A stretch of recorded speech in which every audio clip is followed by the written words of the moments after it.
नमस्कार दोस्तों, स्वागत है आपका स्टडी आईक्यू में। आज हम लोग बात करने वाले हैं एग्रीकल्चर इंफ्रास्ट्रक्चर फंड के बारे में। इसके पहले भी स्टडी आईक्यू प्लेटफॉर्म पे एक वीडियो आ चुका है जहां पे एआईएफ के बारे में सारी डिटेल आपको दी गई है। यहां पे हम बात करेंगे कि एआईएफ के साथ क्या दिक्कतें आ सकती है आगे। तो हाल ही में एक आर्टिकल आया था, एक आइडिया आई थी जहां पर उन्होंने बताया कि एआईएफ जो एग्रीकल्चर इंफ्रास्ट्रक्चर फंड जिसको अनाउंस किया है सरकार ने, जहां पे 1 लाख करोड़ इवेंचुअली इन्वेस्ट कर दिया जाएगा फार्मर की भलाई के लिए। आप जानते हैं कि कोविड महामारी के दौरान सरकार ने एक बहुत ही बड़ा पैकेज अनाउंस किया था 20 लाख करोड़ वाला। उसके अंदर से 1 lakh crore would be going towards the agriculture infrastructure fund.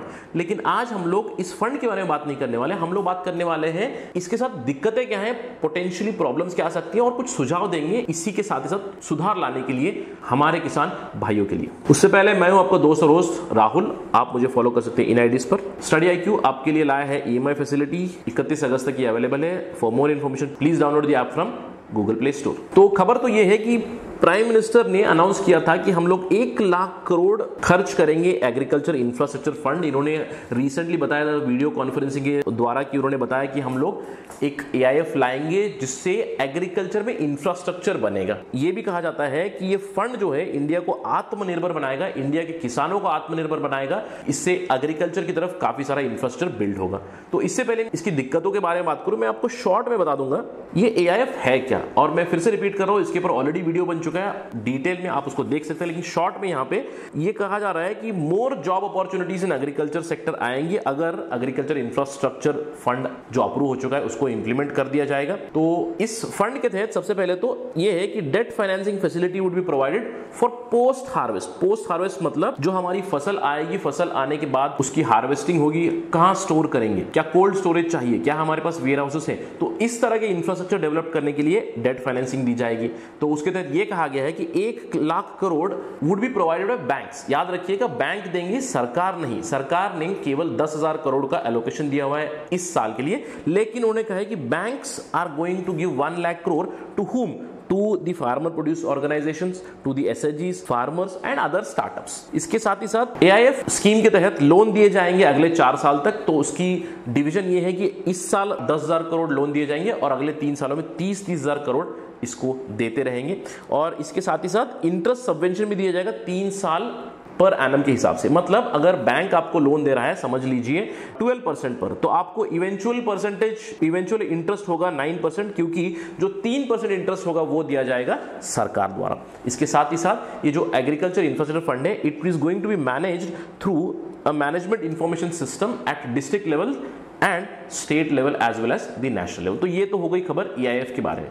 तो काफी अच्छा स्टेप है, बहुत ही अच्छा स्टेप है। मैं कहूँगा कि हमारे देश में एग्रीकल्चर इंफ्रास्ट्रक्चर की काफ़ी ज़रूरत है। हम लोग को पता है कि भारत में agriculture infrastructure specially cold storage, warehouses, logistical help to farmers काफ़ी कम है। अगर ये इंप्लीमेंट हो जाएगा अगले 4-5 सालों में तो काफ़ी डेवलपमेंट होगी एग्रीकल्चर सेक्टर में और इसका काफ़ी फायदा मिलेगा हमारे किसान भाइयों को। सरकार का भी यही मानना है कि वो चाहते हैं कि डबल कर दे फार्मर्स इनकम 2022 तक। तो ये उस उद्देश्य में भी काफ़ी तरफ से हेल्प करेगा। लेकिन हमें ये जानना है कि दिक्कतें क्या है। तो ये जो एग्रीकल्चर इंफ्रास्ट्रक्चर का बेसिक सार ये है कि फंड को यूज किया जाएगा लोन देने के लिए, कंसेशन रेट पे लोन देने के लिए। लोन किसको मिलेगा? मेनली एफपीओस को। मैं यहाँ पे एफपीओ लिख रहा हूँ, ऑल्दो इंडिविजुअल्स को मिलेगा, एंटरप्रेन्योर्स को मिलेगा, स्टार्टअप्स को मिलेगा। लेकिन ये कहीं ना कहीं हम मान सकते हैं कि एफपीओ ड्रिवन स्कीम है। एफपीओ मतलब फार्मर प्रोड्यूस ऑर्गेनाइजेशन। कुछ किसान लोग सब साथ में मिलकर एक ऑर्गेनाइजेशन बनाएंगे और इस ऑर्गेनाइजेशन के तहत वो इंफ्रास्ट्रक्चर डेवलप करेंगे, एक दूसरे को लोन देकर इंफ्रास्ट्रक्चर एक दूसरे की मदद करेंगे। It is going to eventually help develop the agriculture. और ये कहा गया है इस स्कीम के तहत कि NABARD is going to steer this initiative along with the ministry of agriculture and farmers welfare. ये तो काफी अच्छी बातें हैं, लेकिन कुछ दिक्कतें ये हैं, जैसे कि हम लोगों ने कहा कि एफपीओ ड्रिवन स्कीम है। FPO driven mainly agriculture infrastructure fund है। हमारे देश में काफी कम एफपीओस हैं। इंडिया में अगर आप देखो कि पिछले 8 से 10 साल में 5,000 एफपीओस है।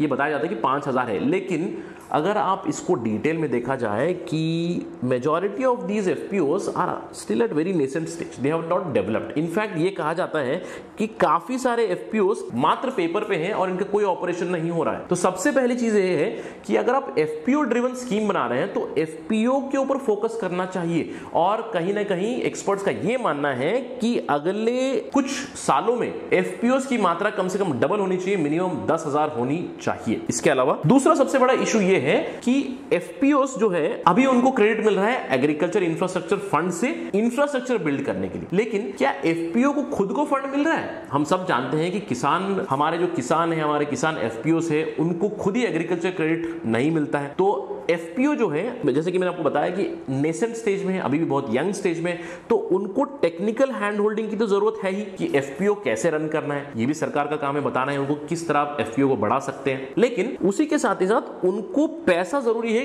एफपीओ खुद ही चले। अगर एक ऑर्गेनाइजेशन बनाया है तो उस ऑर्गेनाइजेशन के लिए वर्किंग कैपिटल लगेगा, उनको थोड़ी सी बेसिक इंफ्रास्ट्रक्चर की चीजें लगेंगी। स्पेशली हम कह रहे हैं कि एफपीओ को हम इंटीग्रेट कर रहे हैं मार्केट्स के साथ। हम लोगों ने ये कहा है कि farmers can directly sell their produce to farmer producer organization also, FPO भी। तो उनको वो सब प्रावधान तो देने चाहिए, उनको वो सब सुविधाएं मिलनी चाहिए। तो जब तक नाबार्ड ये इंश्योर नहीं करेगा कि एफपीओस को पहले उनके खुद के चलने के लिए पैसा मिले, तो आप कैसे एक्सपेक्ट कर सकते हो कि एग्रीकल्चर इन्वेस्टमेंट जो फंड है वो सक्सेस होगा? तो जब तक आप जड़ को स्ट्रांग नहीं करोगे, जड़ आपकी है एफपीओ, तो जड़ को आपको स्ट्रांग करना है, तो उसके लिए इंश्योर करना पड़ेगा कि एफपीओस को खुद ही कम लोन मिले, सबसे पहले बैंक से 4 to 7%, तभी एफपीओस चल सकते हैं। लेकिन अभी क्या होता है, अभी जो एफपीओस इंडिया में है उनको क्रेडिट कहां से मिलता है? क्रेडिट एजेंसीज है सरकार की भी, लेकिन रियल क्रेडिट कहां से जा रहा है? माइक्रो फाइनेंस इंस्टीट्यूशन जा रहा है, जहां पे इंटरेस्ट रेट बहुत ही ज्यादा है। अगर ये इंटरेस्ट रेट रहेगा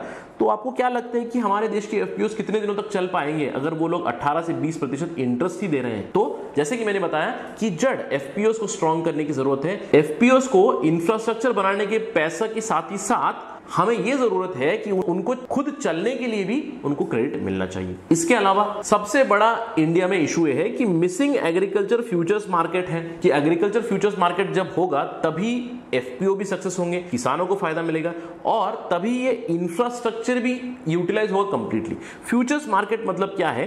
सिंपल है कि समझ लीजिए कि एक किसान है, एक किसान ने समझ लीजिए कि 1000 केजी का प्रोड्यूस उन्होंने डेवलप किया हुआ है, समझ लीजिए कि 1000 केजी गेहूं बनाया है। तो फ्यूचर्स मार्केट में क्या होता है कि ये जो किसान है एक कंपनी के साथ या जिस किसी को भी गेहूं की जरूरत है उनके साथ एक कॉन्ट्रैक्ट साइन कर लेगा। उनको कहेगा कि मैं अभी गेहूं उगा रहा हूं और 1000 किलो मेरे पास आने का अनुमान है, 1000 किलो में से 500 किलो इस फैक्ट्री को दूंगा, समझ लीजिए कि 10 रुपए प्रति केजी के हिसाब से।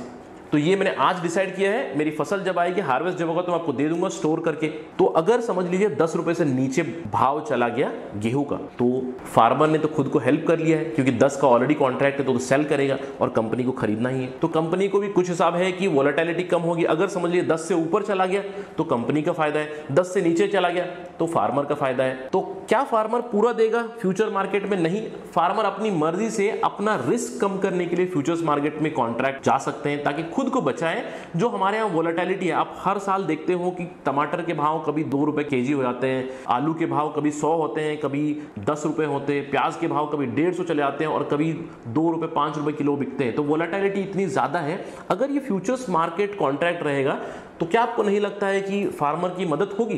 फार्मर एक प्री डिटरमाइंड कॉन्ट्रैक्ट रहेगा कि मैं आपको 20 रुपए केजी पे बेचूंगा, इसके बाद मैं ये नहीं देखूंगा कि वो बढ़ रहा है कम हो रहा है, मेरे को 20 रुपए मिल रहा है, I am very happy with it. So they are reducing their risk. ये कहा जाता है कि एक फ्यूचर मार्केट बहुत जरूरी है एग्रीकल्चरल सक्सेस के लिए। अगर आप देखोगे चाइना और यूएस, वहां पे एग्रीकल्चर फ्यूचर्स मार्केट काफी डेवलप्ड है और इंडिया में इसकी जरूरत है। तो एक्सपर्ट का ये कहना है, स्पेशली अशोक गुलाटी का ये कहना है, वो कहते हैं कि जब तक एग्रीकल्चर फ्यूचर मार्केट इंडिया में नहीं बढ़ेगा तब तक आप एग्रीकल्चर इंफ्रास्ट्रक्चर फंड को भी सक्सेस नहीं ला सकते। तो बहुत जरूरी है यहाँ पे। तो इस एंटायर डिस्कशन का सार ये निकलता है कि पहले तो हम लोगों ने ये कहा है कि स्पेशली हम लोग इंटीग्रेट कर रहे हैं मार्केट्स को। एग्रीकल्चर इंफ्रास्ट्रक्चर फंड लाया है, इंफ्रास्ट्रक्चर बनाएंगे, हम लोगों ने ई नैम भी लाया हुआ है ऑलरेडी, ई नेशनल एग्रीकल्चर मार्केट लाया है। तो स्पेस वाइज हम लोगों ने मार्केट को एक जगह ला लिया है, ई मार्केट ही है, मतलब इलेक्ट्रॉनिक मार्केट ही है। ये हमको करने की जरूरत है, उसको टेम्पोरली भी जोड़ दिया। टेम्पोरली मतलब क्यों नहीं हम उसको टाइम के हिसाब से भी जोड़ दें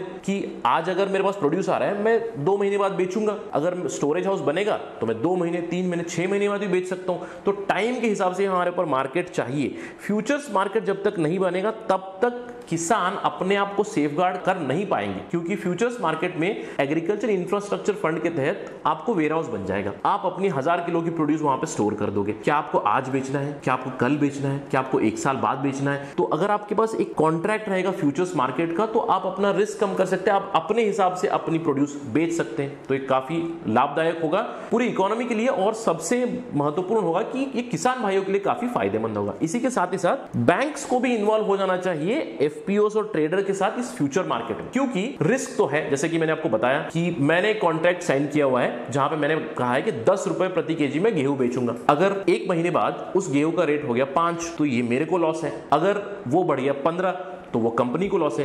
तो इसके अंदर बैंक्स भी रोल प्ले कर सकते हैं री इंश्योरर के तहत, जहां पे बैंक्स कुछ लॉसेस या कुछ गेन अपना पा सकें। दोनों तरफ से भी कुछ प्रीमियम लेके as a reinsurer they can play a big role in futures market also. ये अभी इंडिया में नहीं होता है या फिर बहुत ही लिमिटेड लेवल पे होता है।